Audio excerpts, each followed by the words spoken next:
All I knew to do was, okay, I'm going to try to create that childhood that I had as a boy. I'm going to do the best I can to create that sense of freedom, that sense of kids playing together.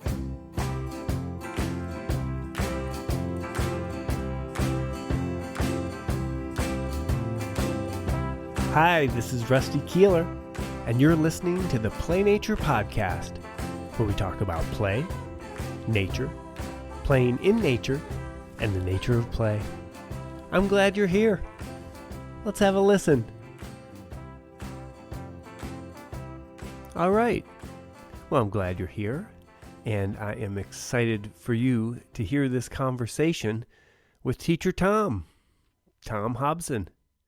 And let me tell you that we got into so many fun topics and, we get excited about all this stuff just like you, that the conversation was so long and detailed that I'm splitting it into two parts.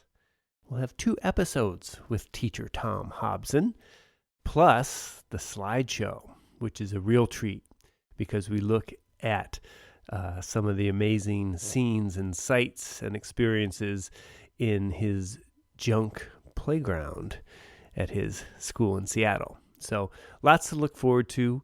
Here is part 1 of my conversation with Teacher Tom. Hi, Tom. Hi, Rusty. Thanks for having me. Hey, great to see you. It's good to see you too. It's been a long time. It has, but good to see your smiling face, and I'm excited to chat. And so I thought I'll start by reading your bio, and then we can get into the conversation here. Teacher Tom Hobson is an early childhood educator, international speaker, education consultant, teacher of teachers, parent educator, and author. He is best known for his namesake blog, Teacher Tom's Blog, where he has posted daily since 2009. For nearly 2 decades, Teacher Tom was the sole employee of the Woodland Park Cooperative School, a parent-owned and operated school knit together by Teacher Tom's democratic, progressive, play-based pedagogy. He is the producer of Teacher Tom's Play Summit and delivers professional development courses for early childhood educators and parents of young children. He has authored 2 books, aptly named Teacher Tom's First Book and Teacher Tom's Second Book, respectively. He is also the host of the podcast Teacher Tom's Podcast, Taking Play Seriously. Yeah, there he is. That's him. That's the man.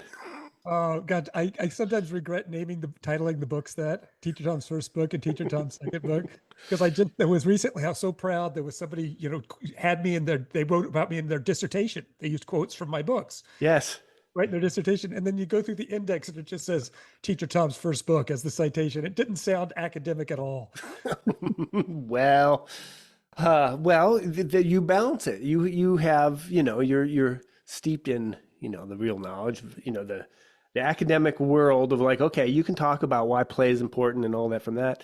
And then you also have the heart and the spirit and about it all. And I think that's why people love you, and what you talk about and what you share.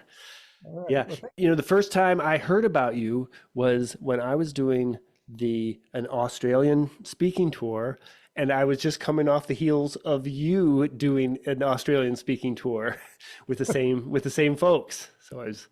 Yeah, no, that's really a cool experience too, to go to be in another country, because I've been there several times now, but sometimes I'll be there for 3 weeks or even 5 weeks one time. And it's really fun to really immerse yourself in another culture like that and see what they're doing in early childhood, because I learned a great deal from what they're up to and their attitudes and their opinions about things. So yeah, and it's always fun though to find out that Rusty was just before me or just after me coming into a place. And I know what you talked about, and I have to avoid certain topics or riff on it. Yeah. I riff on it. I just steal your stuff. If you were before me, then I can't steal it. That's right. Oh, what'd Tom say? Oh my gosh. Well, yeah. Well, so why don't we just start about, play. Uh-huh. And for that, I talk about the nature of play. What is the nature of play, and what is it for childhood and development and the spirit, the soul, and our role as adults in it. That's kind of the next subject, but Yeah, right. yeah. Right. Well, I mean, I would start with the adult role by saying we should stay out of it as much as possible. Mm-hmm, mm-hmm, I think a lot about the way I like to connect people to play is to just, think about my own childhood, right? I mean, I was born in 1962. So those early years were the 60s, early 70s, suburban Columbia, South Carolina. And, we had a TV set. It was black and white, and it had like one show that we wanted to watch. So that wasn't a distraction for us. But mom couldn't plunk us down in front of there too either. So she would just say, she'd say, "You're driving me crazy. Go outside." And as young as 4 years old, that's what you did. mm-hmm, You went outside. You'd hear the door click behind you, and mm-hmm. some of my friends have told me they even heard the door lock behind you. Yep.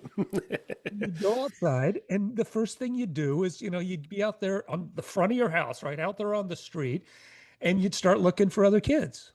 You Mm-hmm, didn't look for toys. You didn't look for entertainment. You were just looking for other kids because you wanted to connect with those other human beings that were somewhat like you. Didn't care if they were boys. You didn't care if they were girls. You didn't care if they're older than you or younger than you. Whatever kids were outside. And if you didn't see any kids, what'd you do? You start walking up and down the street, knocking on the doors, mm-hmm, right? Can Johnny mm-hmm, come out and play? Can Lisa come out and play? mm-hmm. And, right there, I think about 4-year-olds in today's world, that would just be a bizarre experience, right? And then you'd Mm-hmm. end up having a conversation with all their parents. So you were getting to know, Mr. Sane would say, "Well, John, John's being punished. I can't let him come outside today." So, Mm-hmm. but, you would still sit there and have a chat with him. But come on in, I'll give you some cookies or something like that. And you just have this incredible experience where you go outside, you didn't have toys, you had a lot of time, right? Mm-hmm. You weren't scheduled. There was very little adult supervision, right? I mean, that we were aware of. Now, I'm going to say that maybe in the spirit of play work, the parents, and usually it was a mom back then, they may well have been watching out the windows, right? Mm-hmm. They may be Mm-hmm. in when they're in there in the kitchen washing the dish because mom just wanted to get her housework done. So she got us out of the house. Mm-hmm. And so, so it was unsupervised. We didn't have any toys. We had lots of time. We were outside and you would just flow from one thing to the next. And really you had to learn a lot of lessons your own way. I mean, at one point I'll never forget recognizing the fact that if somebody got hurt, if somebody scraped their knee or something like that, the last thing you wanted to do was get an adult involved because Mm-hmm. the adults would immediately like scuttle the game. They'd say, "Well, don't play that anymore." Yeah. And so Yeah. I started doing things like before I'd go outside, I'd fill my pocket with Band-Aids. Ah, And, ah, I'd go into the medicine cabinet, I'd yeah. grab a Yeah. couple of Band-Aids because, I didn't know about washing them off or anything. But, as soon as a kid got hurt, you'd say, "Oh, your mom won't know. Your mom will never notice." And you put a Yeah. Band-Aid on it and you Yeah. try to keep playing because the adults were sort of the ones that were there to tell us when we couldn't do stuff. So we kind of kept them off our radar as much as possible. Mm-hmm. Mm-hmm. And so to me, the reason I like to tell the story that way is to me, that was kind of, I think that's what Peter Gray calls that too, the golden age of childhood play. And that was an era when being a good parent meant that's what you did. Today, parenting is a much different animal. I mean, you're arrested if you do that with your kids now. And that's shocking to me to think just in my lifetime, in my 62 years, how much things have changed. But children haven't changed. They still need that freedom. Because to me, that's what it is. It's the childhood freedom to ask and answer your own questions. Because that's what play is all the time. It's always asking questions about, can I do this? What happens if I do that? It's all trial and error science. It's doing basic mathematics, right? You're sitting there and you're who's in, who's out, what's more, what's less, all of this kind of stuff. All of these things that we think you have to learn in school, literacy, right? Because all the dramatic play, the storytelling play that you did Mm-hmm. was Mm-hmm. all, I mean, we know from research that the kids who play those, storytelling games are the ones who most easily learn how to read than later when that time comes at 7 or 8 years old when it's normal to start learning to read. So for me, play is the foundation. Play is the time when we learn to be self-motivated, right? Because I think the word that we maybe, if I want to be more, impress some academic people, I don't call it play-based learning. I call it self-directed learning. And because that's kind of what, we all know that that's what adults do, right? As an adult, if I want to learn something, I mean, maybe I'll sign up for a class, but nobody's forced me into it. but I'll go find a YouTube video. I mean, I'm making the best baguettes on earth right now from New York Times YouTube videos That's right. than any bakery in town.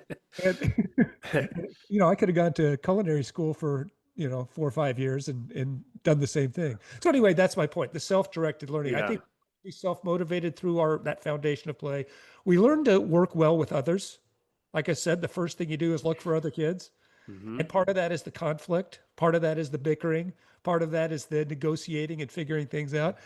And I think this one is one that, I think to me is really important, is being personable.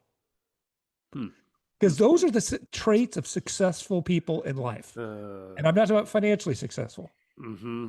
I'm talking about having friends, having colleagues, having successful marriages and relationships, having work that's satisfying. Before we started recording, you and I were talking about the satisfaction of our work. And I think a lot of that, it's hard to find that when you don't have that kind of background, that foundation of play. Mm-hmm. You find your voice. Yeah. You find your voice out there among the group, and people may be getting along, and you might not always get along, or there might be different people each time, and Yeah. or you have to be creative and come up with your own play, your own games, your own adventures, and negotiate it. And yeah, and I think you're also, as you find your voice, you're finding out who you are and what Yeah. your interests and how you fit with the group too, and the group meaning the world in general. Yeah. Wouldn't that be great if what we thought of as, I mean, because I know you're not an educator, or you are an educator, but not in the same way I am, having been in a preschool. We always talk about what's the purpose of school, right? And so often people just think it's about getting a job. And vocational training is maybe a piece of it at some level, but not in the early years. Not when you're talking preschool. It really, to me, it should be about finding your purpose, like you were just saying. Knowing how to find your purpose for a day, for an hour, for a week, for a year, for a month, for a life. There's so many great stories about of that, where if you learn how to pursue a passion and live according to your purpose in life, that's what gives life meaning. Hmm. Yeah, and you need a little space. Like that, sometimes you have to listen. You have to find out who that is. Right. That's why that having no unstructured time, right? Having that sweep of time that we used to have when our moms would send us outside. Hmm. To me, that's why that's so absolute. That's the key part, is to not be scheduled all the time, to have everything. I know we've replaced that outside play with a lot of classes. A lot of, you go to soccer, and then you go to piano, and then you go to ballet, and you go do all of these activities. And the kids, I mean, I'm not saying the kids are saying, I don't want to do it, but where's the free time to just sort of piddle, to fart around, as Kurt Vonnegut said? Hmm. Hmm. Yeah, have that space, that spaciousness, that Yeah. time to, yeah, to So kind to of, me, that's the core of why childhood play is so important. It has to be self-selected. It can't be like PE classes where we call it playing baseball, right? But there's two different kinds of baseball. There's the kind of baseball that I did when I hit Little League, where 9 players per team, everybody puts on the uniform, the bases are a certain way apart. And then this kind of baseball that I played before Little League, which was, that car is first base, and that old license plate will be second base, and that shrub is third base. And you had kids, you had maybe 4 people per team or 3 people, and you had 4-year-olds and 12-year-olds all playing together. And that game then becomes a game of negotiation, of creativity, of including others, right? Because as the 10-year-old, when the 4-year-old came to bat, nobody had to tell you to throw it softer to the 4-year-old. You just yeah, knew yeah. that if you wanted that game to happen, you had to give the 4-year-old a chance. So you'd Hmm. toss it underhand. Then when one of the other 10-year-olds came up, you'd try to get him out. And it became a game of a collaboration and cooperation rather than competition, which I think is one of the things young children in particular naturally gravitate to. They're cooperative. Yeah, the cooperative game. How do we keep this game going? Peter Gray points that out as one of the greatest motivators, drivers of play, is to keep the game going. Hmm. And Hmm. that's why we didn't want the adults getting involved, because they would stop the game. I'll never forget Mr. Sane watching his older son, John. We were playing tackle football, and the rest of us were maybe, 6 years old, and John was probably 8 or 9 years old, and he was just mowing us down. He was just running right over us. And usually we didn't care because we had to cooperate. It would take like 5 of us to tackle him. But one day, Mr. Sane saw that and he came outside and he banned tackle football for the whole neighborhood. Mm. And you could do that back then. You could ban it for the whole neighborhood. Right. But then he went inside and he tore strips of a sheet and he taught us how to play flag football. Okay. So what Okay. happened is we started playing flag football in Mr. Sane's front yard, and then we would go one block over to play tackle football. So he That's didn't right. That's right. That's right. See, creative problem solving. creative problem solving. Well, and I think that's the beauty of it too. That's the beauty of the village. There's a place for everything, right? You Mm. realize, oh, this place is not for that kind of game. This Mm-hmm. place over here, the other people don't care, so we can play it over there. Mm-hmm. Mm-hmm. So learning about your environment is I think, a really important part of being able to move around in space, to go beyond just being in classroom walls or a backyard. Uh-huh. I mean, you're talking about having autonomy. Yep. Having physical autonomy, absolutely. And just choice about what you're going to do. I mean, to me, that's what it is, right? I mean, it's self-selected activities. Really, that's kind of how I look at it. Is that's the bottom line of what play is all about. Okay. Okay. So with that, what kind of environments did you create when you were a teacher, when you were leading, that amazing place out there? Uh, In Seattle. yeah. Yeah, I started, okay, so my school is a cooperative school. Okay. And the only reason I became a teacher, I had no training in it, no background in it. I have a degree in journalism. That hence the writing a little bit. That's Ah. yeah, right. Okay. I reported on the classroom is where the blog came from, right? Ah. That's good. But when it started off, I was a stay-at-home parent, Okay. and and I had just expected, okay, stay-at-home parent, I'm going to give my child the same kind of upbringing that I had. The truth is the world had Mhm. changed so much, and I hadn't been quite aware of that because childhood had been off of my radar until I was 30 years old, in my 30s. I suddenly realized there are no kids in the neighborhoods anymore. They're all in preschool. They're all in care of some kind. And so it was like I'd go to parks and like it'd be me and my daughter, and that's it. There was nobody else there to go play in the playgrounds and stuff. And every once in a while, you'd be so happy there'd be one other kid there. And I was talking to a mom one time, and she started telling me about her kid was in a preschool called a cooperative preschool. And that means that the parents go to school with their kids. Mhm.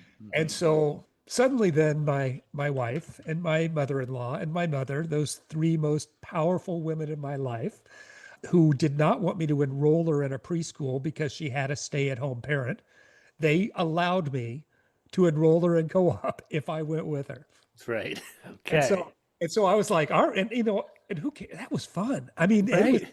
you're just suddenly I discovered the underside of tables again. I had forgotten because 2-year-olds are always crawling under tables. Sure. Sure. And I suddenly found myself down there with the children and having all these images and I realized, wait a minute, my childhood might not be available to my daughter right now in the way that I had it, but it Hmm. can still happen in our settings if we allow it to happen in our more structured places like that. And I was lucky that her teacher was a real master teacher, a woman named Chris David. She really understood what a play-based program should be all about. And by the time, I was there for 3 years, going almost every day, learning about what it was like to be in, I don't know anything about standard preschools, sitting at desks or all of that stuff. I don't know any of that stuff. I don't know any of the book learned stuff about early years. Well, I have now. I know it now, but by osmosis, just by living it. But back then, I didn't know any of it. And teacher Chris said to me one day when Josephine was 5, she goes, "What are you going to do when she goes to kindergarten?" And I had no idea because I had been a freelance writer up to then. And I was thinking, I don't know if I want to go back to sitting in front of a computer all day long. Hmm. I really enjoyed this. And she just said to me, she said, you should be a preschool teacher. Uh, And so I went and did a little coursework, but I got hired at the Woodland Park Cooperative School before I was done with any kind of degree or anything. And, uh, and so all I knew to do was, okay, I'm going to try to create that childhood that I had as a boy. I'm going to do the best I can to create that sense of freedom, that sense of kids playing together. And as a co-op, I could have easily become a real command and control kind of place because we'd have 20 kids and sometimes we'd have 10 adults in the room. hmm. It could have Hmm. very easily been the adults taking the place over. Wow. But I tried to conceive of it as I would tell these adults who I was supposed to be teaching how to be teachers as well. I would tell them, I want you to be the moms in the kitchen windows. Keep an eye on the kids. Mm. Once they've left, you can tidy stuff up, but not before. Because it's really hard not to tidy stuff up, especially Yeah. dorms. And then I started thinking about, well, our outdoor space was really bad at where we happened to be. Our school was in a basement of a church, and we had this slab of asphalt, and that was kind of it. And we would throw a bunch of toys out there, and the kids would go outside. And one day I was out there, and there's a bunch of stick ponies and things like that, balls and things like that out there. And all 20 kids had found this place where they went up these stairs, and there was a covered area, and the echoes, the sound was really loud, and they were all screaming at the top of their lungs. And they did it for like a half an hour. Yeah. And that's Yeah. when I thought, I got to come up with something better for these kids. So, so that's when I started what we did, what I called the Little World experiment. And so I decided to start taking indoor things outdoors. So the first thing was the dollhouse. I thought, well, a dollhouse. Let's start creating the outdoors as a dollhouse. So I went and got a lot of little figurines and things like that. But then I went out and at this time, I had to go and source natural materials for the playground. So I went and got sticks and rocks and pine cones and tree bark and moss and just all kinds of things like that. And eventually we covered all of the asphalt with wood chips, and and it basically looked like a little woodland setting by the end. And then we started thinking, okay, well, what are some of that? We need kids a chance to create outside. Well, the blocks were inside. So hey, I got an idea. Let's create a workbench. And I started off with, okay, hammers and nails. And these were preschoolers. And I had never, I'd kind of heard, I knew Montessori did a little bit of this kind of stuff, but I'd never seen I didn't know how to do it. Hmm. Oh, all the nerves, everything else. I thought, okay, they're going to kill each other with hammers and nails. Hmm. So I got a tree stump. We had a tree stump out there, and I put caution cones around it, made it a safety area. Okay. One kid at a time got to come in there, and I would start a nail, and they got to hold the hammer, put on eye protection. Yeah. Then I would hold their hand as they did it and let them hammer the nail in. Okay. Well, and so that's how I started. But within a few months, I started realizing I could trust these kids. Mm. They understood that this was an inherently dangerous activity. Hmm. They knew that somebody could get hurt. Hmm. They knew that wearing eye protection was important. I'll never forget one of the boys.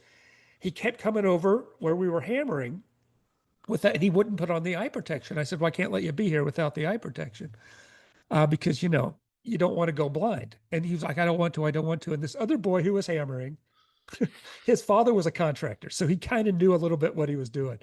And he said to this other kid, he goes, you have to wear safety goggles because sometimes, and then he whacked the nail and it went flying through the air.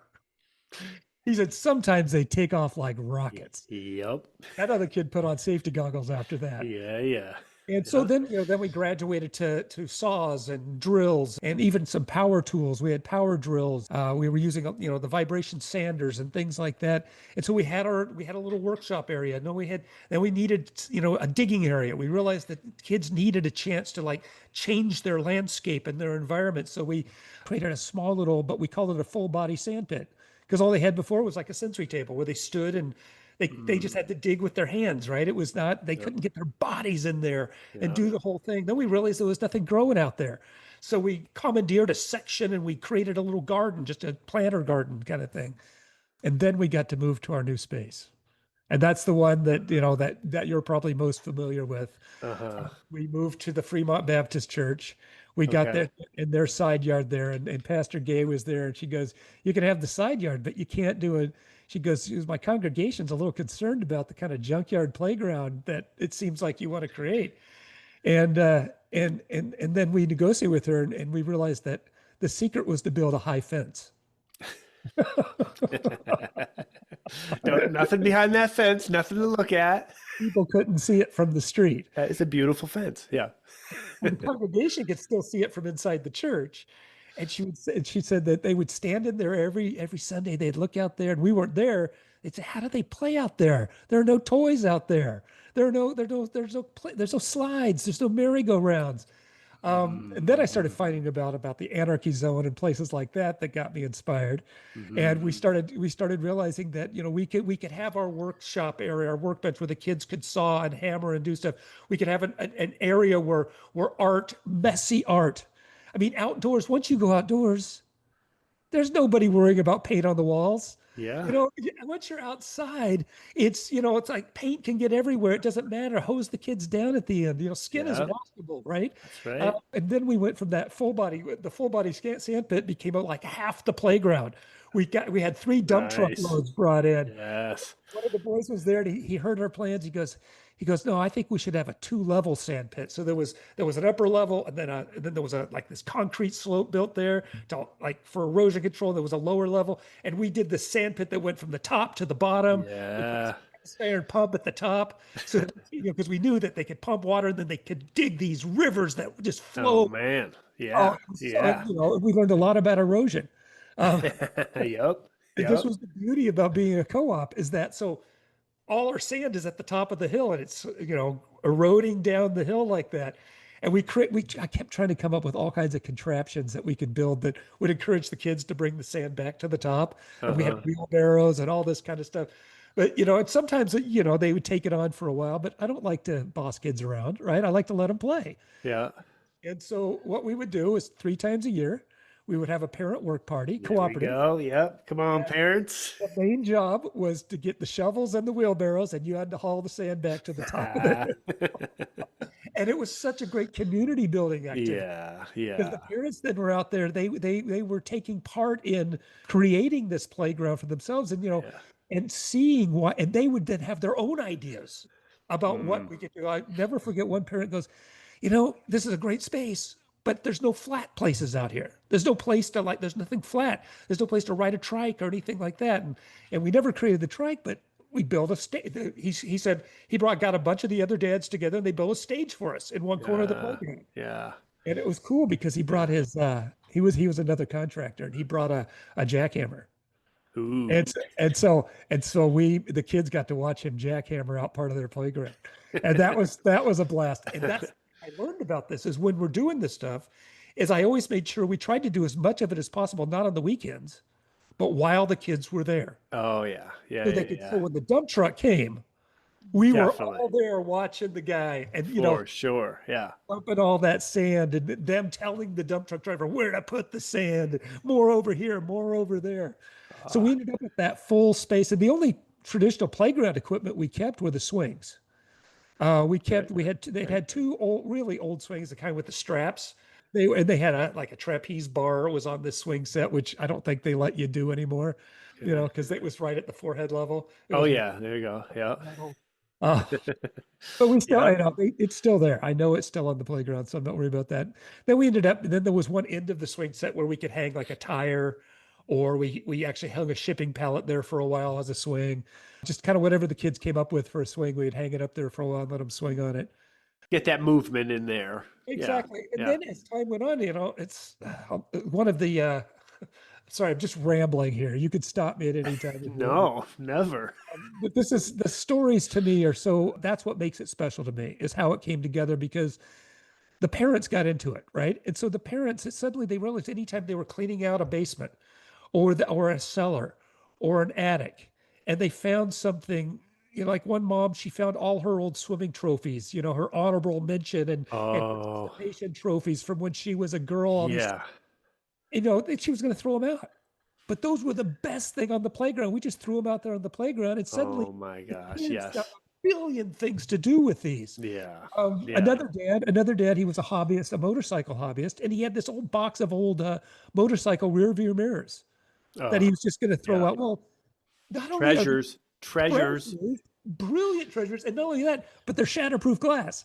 They're built for Ah. motorcycles, so the kids could just do anything they wanted with them, and Oh they yeah. couldn't break them, and and we actually learned how to start fires with those, where you had to reflect, in the sunny days, you would start little fires and stuff. We would do that. Takes a Oh lot my of patience. gosh. Um, Oh my gosh.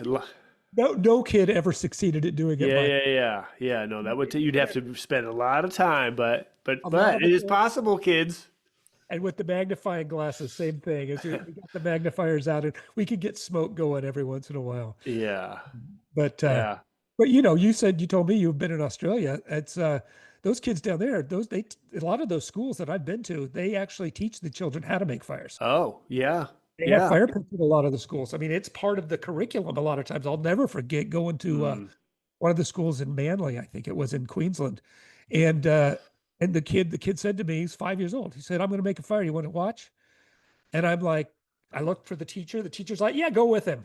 And I'm like, "You're just going to send me out with a 5-year-old by myself to?" And we went out there, and it was so great to watch him. And he cleared off the space and created this space with no debris around it. He got rocks Yeah. and made a fire circle around, to kind of Yeah. hold it. Yeah. He built a perfect little kindling setup Yeah. and everything. And then he had one of those flint things, where you strike, Oh, and yep. he took a cotton ball and he stuck it in Vaseline, which is pure petroleum, put that underneath there and just sparked it till it started. We watched Mm. the fire burn for a little while. Before he started, he got a bucket of water. He had a bucket of water there. He knew everything about fire safety. Yeah. Yeah. Yeah.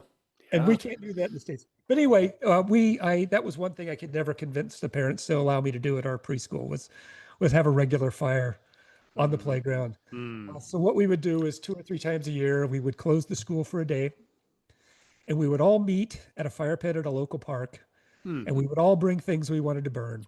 And the parents would all come, and as a community, we'd have these big bonfires in the community place. So the kids at least got the experience of being safer on fire, learning about fire. It's one of the basic elements. Yeah. And so it's not something that a lot of people want to hear about, educators these days. But the truth is, people think, well, why do you need to learn about fire? What about jack-o'-lanterns? What about birthday candles? What about fireplaces? What about grills? There's so many ways we play with fire in our world. We Mm-hmm. might not need it that much anymore. Campfires. Mm-hmm. Mm-hmm. It's important for children to see this. Yeah, it's human, it's ancient, it's in our DNA being around fires and connected Exactly. to it and our survival. Yeah, it was Right. been- So and then of course the garden. I realized one of the things we did is make sure the garden was the centerpiece of our playground. okay. Right at the center of the playground, I had a hard time because gardens on the ground are tough because 2-year-olds if you're not going to boss them around, they're going to run right through the seedlings. Okay. They're going to Yeah. pull everything up by the roots. So, and gardening has always been a challenge with young children. So what we did was we did planting beds, which sort of were just high enough that it wasn't natural for a 2 or 3-year-old to get into it. They still crawled into it sometimes, but they had other places to crawl and climb, so it wasn't that big a deal. And then we learned that you've got to accept the fact that you're never going to get a crop of ripe berries. Every berry is going to get picked while it's still Yeah. green. Yeah, You're yeah. never you're never going to get strawberries because they get harvested as flowers. Aw, that's true. They're beautiful little flowers. Yeah, And yeah, the yeah, little yeah. kids come up with this tiny little bouquet of strawberry blossoms, and you said, "Well, that's the whole crop of strawberries for this year." And so that's why we ended up building a greenhouse. The parent community, we worked together and Hmm. built a greenhouse on Ah, the other side of the school, on the other side of the building, where the kids didn't have access, or they didn't have free access. And so we mirrored everything we were growing on the preschool playground. We grew in the greenhouse, and so that way we could have things become ripe. yes. And we Yeah. could have strawberries, and then we could bring them over in pots and say, "This is what they would become. Yeah, yeah. This is what those green berries would have been, this or asparagus or anything like that." We would bring it over for the kids, and then the older kids went over to the greenhouse and helped us with the actual gardening and the maintenance of everything. But Mm, so mm. that was I'm proud of that. We created that urban Love preschool it. garden. I love Uh, it. I love it. And then to be able to have all of it where kids are connecting with plants, say the whole way, but yeah, by playing with the plants in the beginning for the younger kids and picking the strawberry flowers and all that, that is making a connection and an yeah. understanding and then to go on if you Well, want to it's grow. one of the Yeah. things I think about this a lot because a lot of the nature programs and things like that, which I love. I love people doing the nature programs, the Cedar Songs out there, and the other programs, and the Timber Nooks, and all that kind of stuff. Great stuff. Okay, I got to break in. So that's it. We're going to pause right there for part one of the conversation with Teacher Tom. I hope you liked it. Are you inspired? Are you ready to support more play in this kind of way? Yeah. So look for a slideshow with Teacher Tom, where we look at all sorts of wild pictures and places and situations in his junk playground at his school, and part 2 of the conversation with Teacher Tom. And if you like this episode, if you like this podcast, hey, why don't you share it with a friend? You know somebody that might like it? Yeah, share it with them. That'd be great. All right, till next time.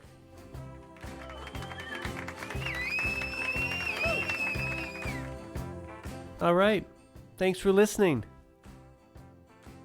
Do you have a comment or a question?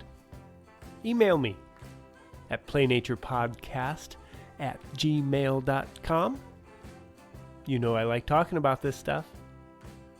And maybe we could use your question on a future podcast episode. As always, I have some free goodies for you in the show notes, including my outdoor loose parts guide. Fun stuff in there. And so I wish you the best in your outdoor play adventures.